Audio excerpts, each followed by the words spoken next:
YouTuber തൊപ്പി എന്ന മുഹമ്മദ് നിഹാദിനെതിരെ ഗുരുതര ആരോപണങ്ങളുമായി സുഹൃത്തുക്കൾ. തൊപ്പി ലഹരി സൂക്ഷിച്ചു എന്നാണ് പരാതി. കഞ്ചാവ് പോലുള്ള ലഹരി വസ്തുക്കൾ വീഡിയോയിൽ പ്രദർശിപ്പിച്ചു. നിഹാദിന്റെ മാർസെറ്റ് ഗ്യാങ്ങിൽ ഒപ്പമുണ്ടായിരുന്ന മുഹമ്മദ് ഷമീർ എന്നിവരാണ് ആരോപണവുമായി രംഗത്തെത്തിയത്.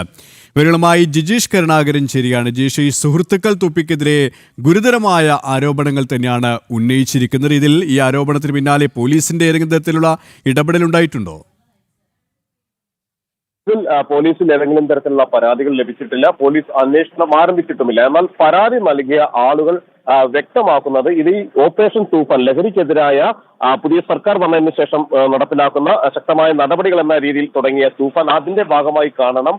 ഒപ്പം തന്നെ ഈ കാര്യത്തിൽ ആഭ്യന്തരമന്ത്രിയെ അടക്കം ശ്രദ്ധ ക്ഷണിച്ചുകൊണ്ടാണ് ഈ ആരോപണങ്ങൾ ഉയർത്തുകയും ചെയ്തിരിക്കുന്നത്. എന്നാൽ പ്രധാനമായും ഉയർത്തിയിരിക്കുന്ന ആരോപണം എന്ന് പറയുന്നത് തൊപ്പിക്ക് ലഹരി ഇടപാടുകൾ ഉണ്ടായിരുന്നു. ലഹരി ഇടപാടുകൾ മാത്രമല്ല, അത്തരം കാര്യങ്ങൾക്ക് തങ്ങൾക്ക് തെളിവുകൾ ലഭിച്ചിരുന്നു എന്ന് പറഞ്ഞുകൊണ്ടാണ് ചില ദൃശ്യങ്ങൾ ഈ സുഹൃത്തുക്കൾ തൊപ്പിയുടെ ഓഫീസിൽ നിന്നും കാണിക്കുകയും ചെയ്യുന്നത്. ആ ദൃശ്യങ്ങൾ സംബന്ധിച്ച് കൂടുതൽ വ്യക്തതകൾ പുറത്തു വന്നിട്ടില്ല എങ്കിൽ കൂടി അത്തരം ദൃശ്യങ്ങൾ കാണിക്കുന്നുണ്ട്. ചില വസ്തുക്കൾ പുറത്തേക്ക് എടുത്ത് അത് കഞ്ചാവ് പോലുള്ള ലഹരി വസ്തുക്കളാണ് എന്ന് ഈ സുഹൃത്തുക്കൾ പറയുകയും ചെയ്യുന്നുണ്ട്. തൊപ്പി സ്ഥലത്തില്ലാത്ത സമയത്താണ് ഈ ദൃശ്യങ്ങൾ പകർത്തുകയും ചെയ്തിരിക്കുന്നത്. എന്നാൽ തൊപ്പിയോടടുത്ത വൃത്തങ്ങൾ വ്യക്തമാക്കുന്നത് ഇതിൽ കൃത്രിമത്വമുണ്ട്, ഈ ദൃശ്യങ്ങളിൽ കൃത്രിമത്വമുണ്ട് എന്നതടക്കമുള്ള ആരോപണങ്ങളാണ് തൊപ്പിയുമായി ബന്ധപ്പെട്ട വൃത്തങ്ങൾ ഇതിന് ഒരു മറുപടിയായി പറയുന്നത്. എന്നാൽ നേരത്തെ തന്നെ ഇരു ഭാഗവും തമ്മിൽ, അതായത് ഒരു സമയത്ത് തൊപ്പിക്കൊപ്പമുണ്ടായിരുന്ന ആളുകൾ പിന്നീട് തൊപ്പിക്ക് എതിരാവുകയും തൊപ്പിയും ഇവരും തമ്മിൽ നിരന്തരമായി സമൂഹ മാധ്യമങ്ങൾ വഴിയുള്ള പോരാട്ടം തുടരുകയും എല്ലാം തന്നെ ചെയ്തിരുന്നു. അതിന്റെ തുടർച്ചയായിട്ടാണ് ഈ ഗുരുതരമായ ആരോപണങ്ങൾ കൂടി ഉയർത്തിയിരിക്കുന്നത്.